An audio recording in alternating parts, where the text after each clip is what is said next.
Malaise, plaies, brûlures, comment secourir une personne en situation d'urgence. C'est réuni au centre de la Croix-Rouge de Brest que ces stagiaires, sauveteurs d'un jour, apprennent des techniques simples qui peuvent sauver des vies. Christine est infirmière et déjà formée à ces gestes de premier secours. Pourtant, une piqûre de rappel peut s'avérer utile.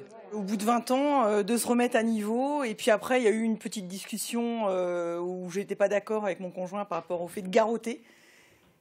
Et ça a été remis dans l'enseignement du fait des attentats. Je me suis dit, finalement, t'es peut-être pas à jour. Donc, même pour les gens qui sont dans le milieu médical, c'est important, au bout d'un moment, de revoir ses connaissances.